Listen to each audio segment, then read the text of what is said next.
ওয়ালাইকুম আসসালাম ওয়া রাহমাতুল্লাহি ওয়া বারাকাতুহু। আসসালামু আলাইকুম। ওয়ালাইকুম আসসালাম।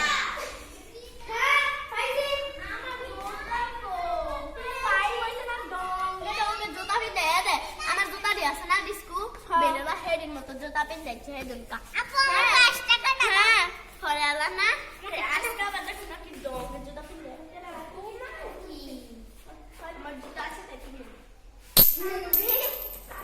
আমার পয়সা পড়ে গেছে। 5 টাকা 10 টাকা পয়সা আছে 10 পয়সা আছে আমার তো লাল পয়সা আছে।